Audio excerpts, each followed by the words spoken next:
Olá, turma! Vamos começar mais uma aula de história. Espero que todos estejam bem e vamos continuar a falar sobre as origens da humanidade. Gente, o Homo sapiens e a diversidade cultural, que o Homo sapiens já somos nós, né? Na teoria da evolução humana. Todos os seres humanos que vivem atualmente na Terra pertencem à espécie Homo sapiens. A diversidade de cor, da pele ou da cor dos olhos, dos tipos de cabelo ou de estatura são apenas diferenças na aparência física. Não são diferenças biológicas profundas. Todos somos Homo sapiens. O Homo sapiens significa homem que sabe. Essa caracterização da espécie humana leva em conta principalmente nossa capacidade de saber, tanto como as coisas do mundo, quanto sobre nós mesmos. Além disso, os seres humanos desenvolveram uma linguagem elaborada, inventaram técnicas e criaram instrumentos, o que melhorou a condição de vida e de sobrevivência. Homem sapiens é um homem que sabe, um homem que pensa, um homem que muda para sobreviver, que elabora coisas materiais para melhorar suas condições de vida, né? Que originou as cidades, que originou hoje em dia, criou um ventilador, o ar-condicionado, o fogão a gás. É aquele homem que evoluiu para viver melhor na sociedade. Alinhando trabalho e criatividade, os seres humanos construíram um mundo próprio que se manifesta por meio de bens materiais, como habitações, vestimentas, artes, meio de transportes, né?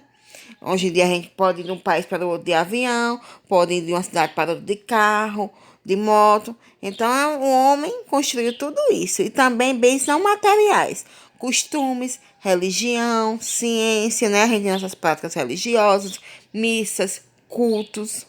Nós também temos nossos costumes, nossa própria língua. A gente se comunica através da fala. No Brasil, em português, na França, em francês, nos Estados Unidos, em inglês. Então, o homem fez tudo isso, né? E esse conjunto de todos esses bens faz parte da cultura.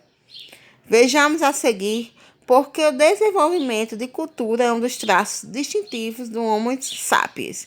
Olha aí, gente, aí é o grupo de Congada, na festa de São Benedito, no Santuário Nacional de Nossa Senhora, em Aparecida, São Paulo.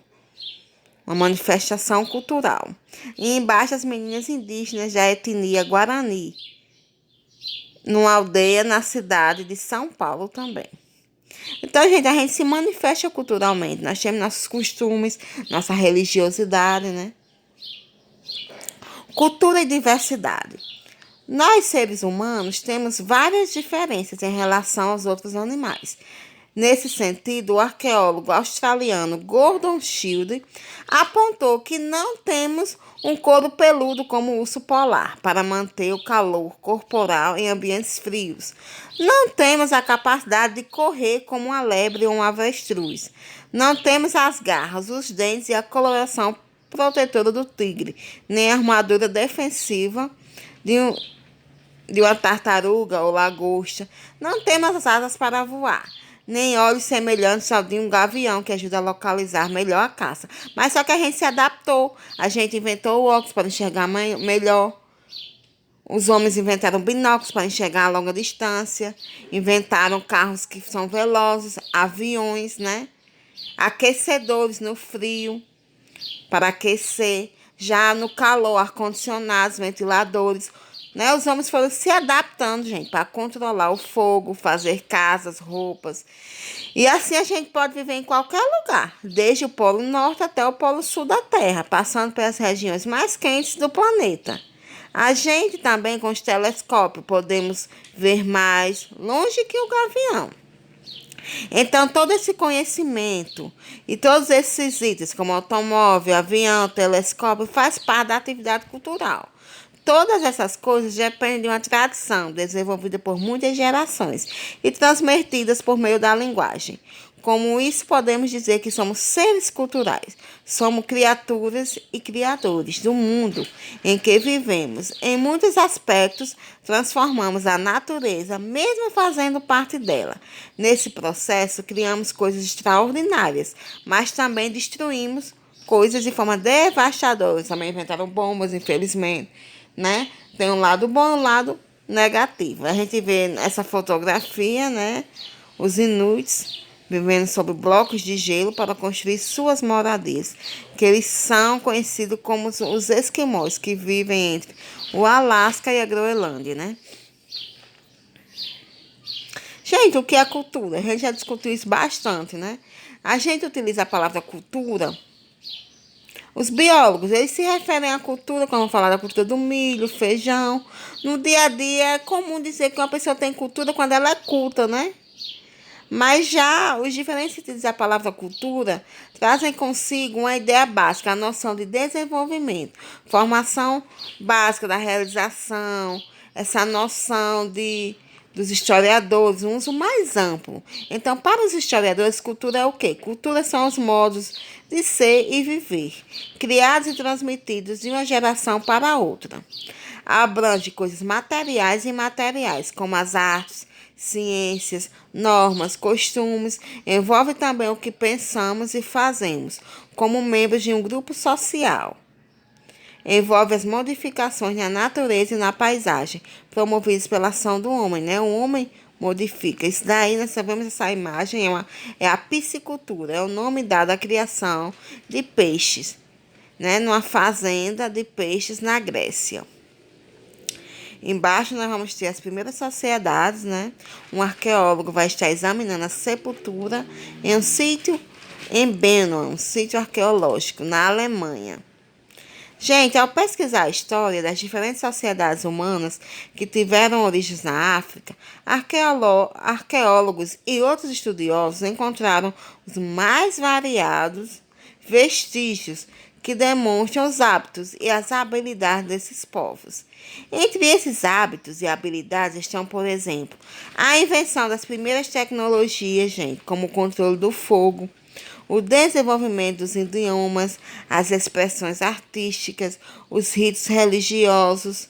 Todas essas transformações culturais pioneiramente realizadas pelos povos africanos foram promovendo mudanças na natureza e na paisagem e nas formas de relacionamento social.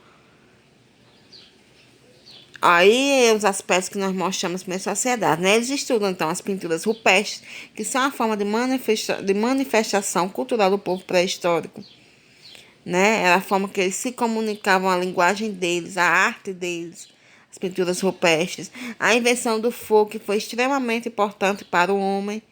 Tudo isso.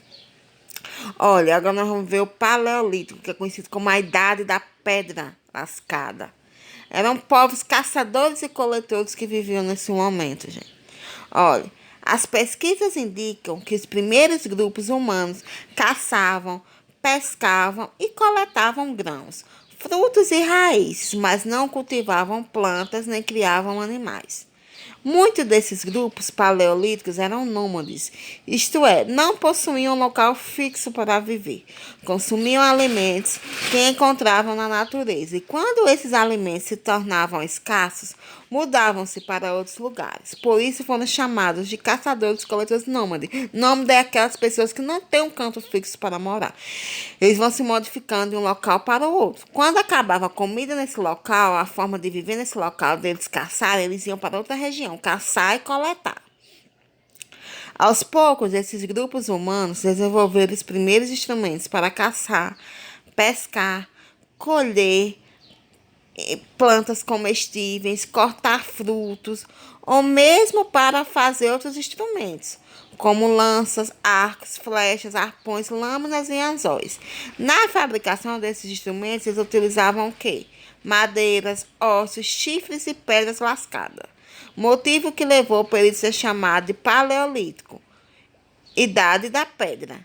Idade da Pedra Lascada. Velha Idade da Pedra.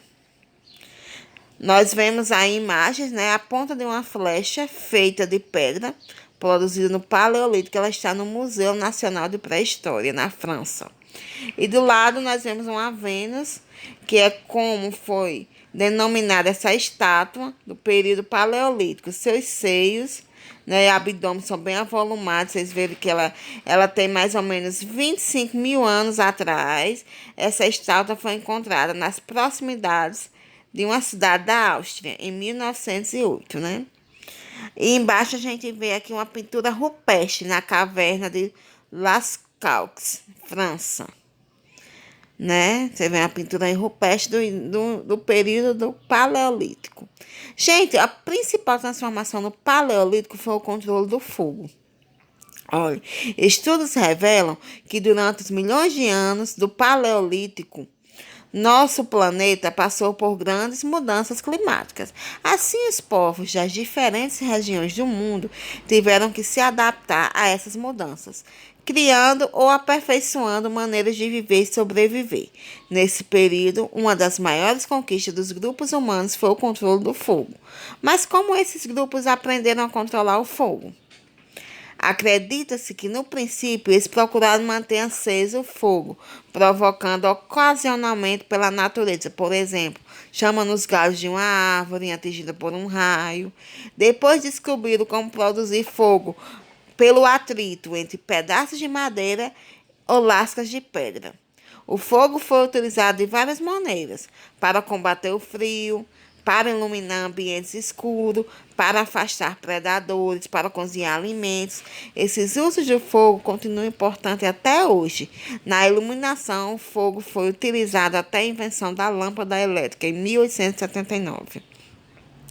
Além do controle do fogo, os seres humanos começaram a construir abrigos, utilizando madeira, peles e ossos. Também passaram a fazer roupa com pele de animais. E tudo isso facilitou a vida do ser humano e sua adaptação no Paleolítico. Próxima aula a gente continua, né? Com o Neolítico e Idade dos Metais. Tchau!